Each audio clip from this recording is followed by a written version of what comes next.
The BBC is facing questions about why Hugh Edwards, having been suspended, remained on a full salary and had a £40,000 pay rise. Welcome to WatchMojoUK, and today we're taking a deep dive into the TV licence. What's its history? What are the benefits of it? And what are the problems? Downing Street has taken aim at the BBC, confirming they're considering scrapping the licence fee for a subscription model. Before we begin, we publish new content every day, so be sure to subscribe to our channel and ring the bell to get notified about our latest videos.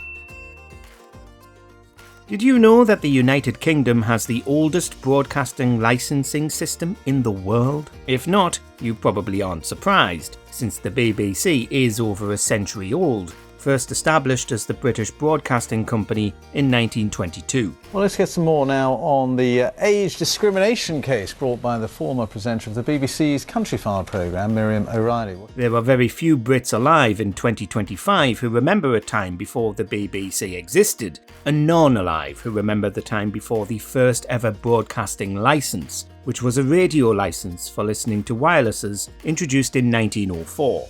It was hard to take on the BBC because I love the BBC, I loved working there. Very few people had this licence, possibly because radio technology was still relatively new and, of course, expensive to buy the sets. But over the coming decades, things would change. But I felt that I was treated badly because of my age, and standing up to the BBC was the right thing to do, however hurtful, however stressful it has been. As early as 1927, nearly the entire licensing fee, collected by the post office at the time, was going to fund the BBC's radio broadcasts. In 1936, an early version of the licence for TV was introduced for the BBC's first channel, but it wasn't until 10 years later, after the war, that the TV licence as we know it today was introduced. The BBC is an iconic British brand.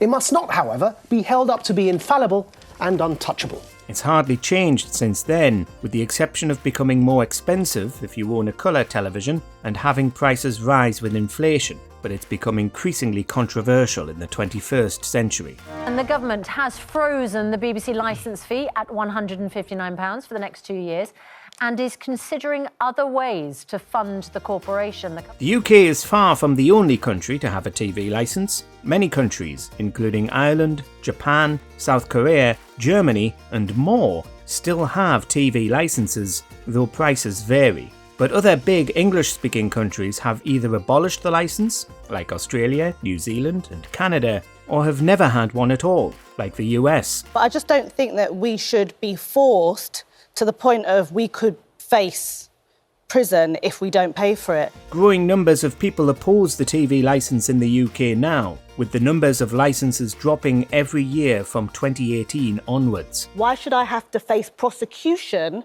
if I don't pay it? What That you're is the hearing, argument. John, You only technically need the licence if you're watching live television broadcasts on any device, yes, including for non-BBC channels like Channel 4 and ITV, or if you're using BBC iPlayer to watch on demand. You don't need it to watch Channel 4, Channel 5, ITV, etc. on demand, just the BBC. So what are the arguments against the TV licence? Well, the big one is that it's a tax pretending that it isn't a tax. Such near monopoly power is unfairly subsidised by a regressive flat tax that outrageously makes it a criminal offence not to pay for the licence fee. If it was rolled into other taxes, like income tax, already means tested so that the poorest don't have to pay it, perhaps people would have fewer issues with it. Though the BBC would probably get a lot less money doing it this way, since tens of millions of adults in the UK don't earn enough to pay income tax in the first place. But there are other factors too, like tax rises and changes to benefits. All of this is affecting the cost of living. The TV licence, in contrast, is only very loosely means tested. It used to be free for all over 75s, but now the majority of over 75s who use the services the licence funds do have to pay it, unless they're already claiming certain benefits. And this is what's happening already. High inflation. Consumer prices rose 5.4% in the 12 months to December last year. That's the highest rate in nearly 30 years. Another big problem people have is the way the TV licence company enforces the licence. Many people in the UK don't need to pay for the licence because they don't use those services. But that won't stop the TV licence company from sending frightening, aggressive letters and potentially even sending enforcement agents. We've said all on air we're going to get 50-50, and we've also said we're going to get rid of the gender pay gap. So that's the gap between all men and women employed at the BBC. You don't need to let the enforcement agents in, you can just ignore them. But couldn't public money be spent on something better than paying those agents? Fixing its gender pay gap, for instance? That's a very good question. I think if someone's got exactly the same job, the same experience, the same history, the same audience value, of course they're paid the same amount. Plenty of people are also so intimidated by the letters the company sends that they pay the fee even if they don't have to, and aren't aware of the actual requirements you have to meet to pay it. The BBC launched a consultation on free licences last year. Yes, you can contact the TV licence company and tell them that you don't need a TV licence, but that only gets them to leave you alone for a while. You have to redeclare this to them repeatedly, or just ignore the letters. On top of all that, the company engages in some bizarre scare tactics. Speaking to us anonymously, this disabled mum of two who we're calling Claire says she never imagined she'd find herself facing criminal prosecution. To this day, the TV licence website claims that it has detector vans equipped with state-of-the-art technology so secret that even the engineers aren't aware of all the different crafty ways they have to catch people watching the Beeb without paying their £15 a month. A week after, I got a letter saying that I was going to get prosecuted. Rumours have swirled for decades that the vans are a myth, or that they exist but don't contain any actual equipment, or that they do exist but that there's no way the equipment can possibly work to detect a TV through walls and work out what channel it's on. It was, in the past, supposedly possible to do this, but the advent of flat-screen TVs has made it nigh on impossible to find out what channel a television is tuned into if it's turned on. It's terrifying because, all you think is, well, if I don't pay this, are they going to put me in prison? And I've got 2 kids. As well as that, evidence from TV detector vans doesn't seem to have ever been used to prosecute licence dodgers who have been caught. Despite various Freedom of Information Act requests being filed, the BBC has managed to keep the details of its van operation largely a secret, and the entire detector van system is a form of regulated surveillance. Almost 31,000 people were prosecuted for the offence last year, and a disproportionate number of which, just over 73%, were women. It's legal, but how much surveillance is it ethical for a government to conduct on its own people, especially for a crime as flimsy as dodging a TV licence? It's hardly surprising that one select committee chairman once accused the BBC of acting like the Gestapo. Yes, there's a TV set on number 5. It's in the front room.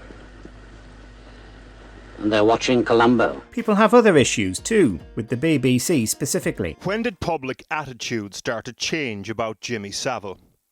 You may have said after the ITV documentary last week.